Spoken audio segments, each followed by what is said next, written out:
எல்லாருக்கும் வணக்கம். வாழ்த்துக்கள். ஃபர்ஸ்ட் வந்து சூப்பர் ஹீரோ டீமுக்கு and Arjun Das wishing a speedy recovery and இந்த படம் உங்களுக்கு பெரிய சக்ஸஸ் ஆகட்டும். அண்ட் நிஞ்சா இது இன்னும் பேசிக் ஐடியா மட்டும் எனக்கு தெரியும். இந்த கதையோடது ரொம்ப சுவாரஸ்யமாக இருந்தது. ஒரு ஒரு நல்ல ஒரு என்டர்டெய்னராக ஒரு செம ஃபன்னோடு இருக்கிற படமாக இருக்கும். அண்ட் இதில் லீடாக நடிக்கிறது பாரத். அவர் ஃபோட்டோ போடல, அடுத்த போஸ்டரில் போடுவாங்கன்னு நினைக்கிறேன் நான். பாரத் தான் இவர் இங்கேருந்து நீ தான் கெட்டப் போட்டிருக்கேன்னு நினச்சிருக்காரு பாரத். பாரத்தோட போஸ்டர் தனியாக வரும். அண்ட் டீமில் இருக்கிற எல்லாருக்கும் என்னுடைய விஷஸ். அண்ட் கீழே உட்காந்து நெல்சன் நான் என்னெல்லாம் சொன்னாரோ அதில் பாதி தான் ஸ்டேஜில் சொன்னார், மீதி பாதியை நான் சொல்லலாமா வேணாமான்ற தயக்கத்திலே இருக்கேன் நான். அண்ட் சினிஷோடு சேர்ந்து இந்த படத்தை தயாரிக்கிற இந்த முடிவை எடுத்ததற்காக உங்களுக்கு வாழ்த்துக்கள் சாய் பிரதர். இதில் நீங்கள் படம் எடுக்கிறது எனக்கு தெரிஞ்சு படம் நல்லா எடுத்துறது அது ஷுவராக ஹிட் ஆகிடும், அது எல்லாமே இருக்கும். ஆனால் சினிஷை சமாளிக்கிறது தான் ஒரு பெரிய ஒரு சேலஞ்சிங்கான ஒரு டாஸ்காக இருக்கும். ஏன்னா ஆல்வேஸ் ஹைப்பராக இருக்கிற ஒருத்தர். சினிஷ்ட ஃபஸ்ட்டு பிடிச்சது என்னென்னா அவர் ஒரு அமேசிங்கான ஆடியன்ஸ். எந்த படத்துக்கு தேட்டரில் போய் அவரோட உட்காந்து பார்த்தீங்கனாலுமே இப்படி தான் படமே பார்ப்பாப்ல. இவன் யாரா நம்ம பக்கத்தில் உட்காந்து கராத்தே பழகிறான் அந்த மாதிரி இருக்கும் அது. ஸோ அவ்வளோ ஒரு என்னது சூப்பராக இருந்துச்சு, இதில் படம் நல்லா இருந்துச்சு, சூப்பராக இருந்துச்சுன்னு. ஸோ எல்லா படத்துக்கும் அப்படி தான் சொல்லுவார். ஸோ அவர் படத்துக்கு நம்ம எல்லோரும் அப்படி சொல்லுவோன்னு நான் நம்புகிறேன். பட் சினிஷ்க்கு எனக்குமான அது நட்புன்னு சொல்கிறதா இல்லை அந்த மோதலுங்கிறதா என்னன்னு தெரியல. அது வந்து தொன்று தொட்டு பின்னாடி போகணும். நம்ம அப்போ ஆரம்பித்தது. நான் நெல்சன் நாட்டை வந்து அசிஸ்டன்ட் டைரக்டராக சேர்ந்த டைம் ஃபஸ்ட்டு நானும் நெல்சனாக வேட்டை மன்னன் கதை பண்ணும்போது எங்களுக்கு அப்போ ஆஃபீஸ் கிடையாது, ப்ரொடியூசர்லாம் ஃபிக்ஸ் ஆகலை, ஹீரோவும் ஃபிக்ஸ் ஆகலை.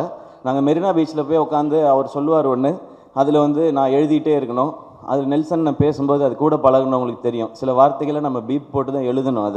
அதை போட்டு நான் எழுதிட்டு இருந்த காலகட்டம். அப்புறமா ஆஃபீஸ் போட்ட பிறகு அருண்ராஜா வந்து சேர்ந்தான், அப்புறமா வந்து சேர்ந்தார் சினிஷ். அவரோட ஃப்ரெண்டுன்றது ஓரளவுக்கு தெரியும். அவர் இந்த நடுவில் சொன்னார்ல ஏதோ ஹர்ட் பண்ணிட்டேன் அப்படிலாம் சொன்னார். அது ஹர்ட்லாம் பண்ணல. எது நடந்ததுன்னா, நாங்கள் அந்த ஆஃபீஸில் இருக்கும்போது ஒரு நாள் சொன்னார், நீங்கள் என்ன ஆகணும்னு ஆசைப்பட்றீங்க சிவா அப்படின்னு கேட்டார். நான் சும்மா அப்போ எனக்கு ஹீரோ ஆகணுன்ற ஆசையே கிடையாது. நான் அப்போ வந்து டிவி பண்ணிகிட்டு இருந்தேன், வேட்டை மன்னனில் ஒரு அசிஸ்டன்ட் டைரக்டராக ஒர்க் பண்ணிட்டு இருந்தேன், ஒரு காமெடி ரோலும் பண்ணிகிட்டு இருந்தேன். சரி இருந்தாலும் வம்புல போன்னு சொல்லிட்டு நான் என்ன பண்ணேன், நான் எனக்கு ஹீரோ ஆகணும்னு ஆசைனேன். சிவா எதுக்கு உங்களுக்கு இந்த வேலைலாம், நீங்கள் உங்களுக்கு இந்த டைமிங் நல்லா வருது அதனால் அப்படியே அந்த சைடில் காமெடி ரோல் இந்த மாதிரி ஏதாவது ஒன்று ஆசைப்பட்டீங்கன்னா ஓகே. நான் சும்மா இல்லாமல் ஏன் நாங்கள்லாம் ஆகக்கூடாது பாருங்கள், தேவையில்லாத வேலை பார்க்குறீங்க நீங்கள். சரி விடுவார்னு பார்த்தா விட மாட்டேறாங்க. எங்களுக்கு லஞ்ச் பிரேக் விட்ட பிறகு சிவா இந்த ஹீரோலாம் உங்களுக்கு வேணாம், உங்களுக்கு செட் ஆகாது நீங்கள் திரும்ப சொல்லிவிட்டு அதை நான் மறந்தே போயிட்டேன். நான் ஹீரோ ஆன பிறகு இவருக்கு எங்கேயோ தோணி இருக்கு போல், இவராக சம்மந்தமே இல்லாமல் ஒரு 4 வருஷம் கழிச்சு அன்னைக்கு பேசுனது எதுவும் நீங்கள் மனசில் வச்சுக்காதீங்க. நான் மறந்துட்டேன் அந்த மேட்ரே. அதுக்கப்புறம் இதெல்லாம் நடந்துச்சு. ஸோ அந்த காலகட்டத்தில் நடுவில் எல்லாரும் பிஸி ஆகிடுவோம்ல, அதில் நான் பேசாமல் இருந்தது இவர் மேலே கோபமாக இருக்கதா இன்னைய வரைக்கும் நினச்சிக்கிட்டு இருக்காரு, நான் ஹர்ட் பண்ணிட்டேன் அப்படின்னு சொல்லி.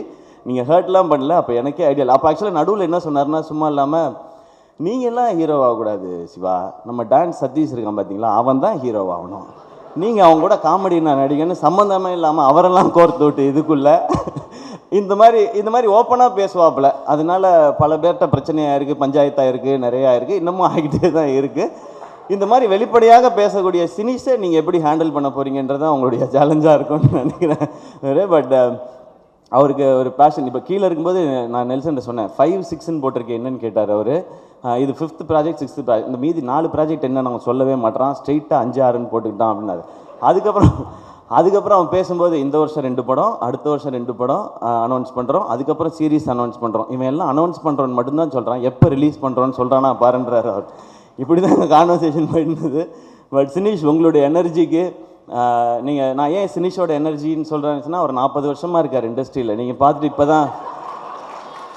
இப்போ தான் முடித்து புதுசாக வந்து ஃபஸ்ட் டைம் ட்ரை பண்ணுறாருன்னு ஒரு யங்ஸ்டர் ஒருத்தர் சினிமாவுக்குள்ளே வராரு, அவருக்கு சப்போர்ட் பண்ணணும் அப்படின்னு யூடியூப்பில் யாரும் கமெண்ட்லாம் போடாதீங்க. அவர் வந்து 40 வருஷம் ஆச்சு, அவர் ரொம்ப நாளாக இருக்கிறாரு.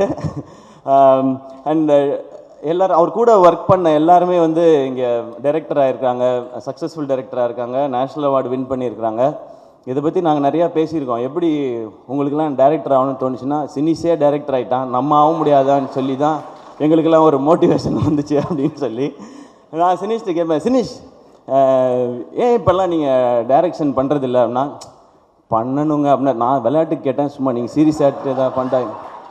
இப்போ ப்ரொடக்ஷன் நல்லா போயிட்டுருக்கு, பார்க்கிங் வந்து நல்லா பண்ணிட்டீங்க சூப்பர்னு சொல்லி.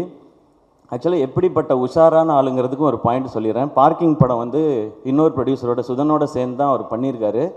அக்ரிமெண்ட் போடும்போது ஒருத்தன் என்ன கான்ஃபிடென்ஸ் என்ன உஷாராக இருந்தால் இந்த படத்துக்கு எந்த அவார்டு கிடைச்சாலும் நான் தான் போய் வாங்குவேன்னு ஒரு அக்ரிமெண்ட்டில் ஒரு பாயிண்ட் போட்டிருக்காங்கன்னா என்ன கான்ஃபிடென்ஸ் லெவல்னு பார்த்துக்குங்க. அவ்வளோ ஒரு உஷாரான ஆள். ஸோ அவார்டையே அப்படி பண்ணி வாங்கிப்பாருன்னா பணத்தை எப்படி செட்டில்மெண்ட் வாங்குவாப்லன்றதும் உங்களுக்கு நல்லா தெரிஞ்சு. சினிஷ் எங்களுக்கு ரொம்ப சந்தோஷம் இந்த நிகழ்ச்சியில் வந்தது. இன்னொன்று அவர் வந்து அவருக்கு பின்னாடி இண்டஸ்ட்ரியில் பின்னாடி ஆள் இருந்தோ இல்லை ப்ரொடியூசரோட பையனோ டைரக்டரோட பையனோ அதெல்லாம் கிடையவே கிடையாது. அவராக அந்த இண்டஸ்ட்ரியில் எப்படி நெல்சன் கூட காலேஜில் படித்து சினிமா மேலே இன்ட்ரெஸ்ட் வந்து அசிஸ்டன்ட் டைரக்டராக வந்து டைரக்டர் ஆகி அதுக்கப்புறம் ப்ரொடியூசர் ஆகி சக்ஸஸ்ஃபுல்லாகினா அவருக்கு ஒரு ஜேர்னி இருக்குது. எந்த பேக்ரவுண்டும் இல்லாமல் இவ்வளோ பேரை சம்பாரிச்சிருக்கான்றது தான் சினிஷோட சக்ஸஸாக நான் பார்க்குறேன். இப்போ வந்து பார்க்கும்போது ரெடின்னு சொன்னார், 100 நாள் ஃபங்க்ஷன் மாதிரி இருக்குது இதுவே அப்படின்னாரு. கண்டிப்பாக அந்த மாதிரி ஃபங்க்ஷனும் இருக்கும். அப்போ எல்லோரும் சேர்ந்து இவ்வளோ பேரும் வருவோமான்னு தெரியல. சினிஷ் திடீர்னு இட்டு கொடுத்துட்டான், நிறையா சம்பாதிச்சிட்டான், இந்த இதுக்கு போகணுமான்னு காண்டா கூட நாங்கள் சுற்றுறதுக்கு வாய்ப்பு இருக்குது. அதனால இப்போயே நாங்கள் வாழ்த்திக்கிறோம். டெஃபினட்டாக இந்த படத்தோட கதை ஐடியா கேட்டப்போ இது எல்லாருக்கும் ப்ராஃபிட்டபுளாக ஆடியன்ஸை என்டர்டெயின் பண்ணுற ஒரு படமாக இருக்கும். நிஞ்சாக்கும் சூப்பர் ஹீரோக்கும் என்னுடைய வாழ்த்துக்கள். இந்த படத்தில் பங்கு பெற அனைவருக்கும் என்னுடைய வாழ்த்துக்கள். இந்த படம் சக்ஸஸ் ஆகட்டும். இந்த சக்ஸஸ் மீட்டில் திரும்ப நாங்கள் எல்லோரும் வந்து சந்திக்கிறோம். பார்ட்டி கொடுத்துருவீங்கல்ல? நான் ஒன்றும் பண்ண போகிறேன், சைட் டிஷ் தான் சாப்பிட போகிறேன். தேங்க்யூ எல்லாருக்கும் நன்றி. வாழ்த்துக்கள் சினிஷ்.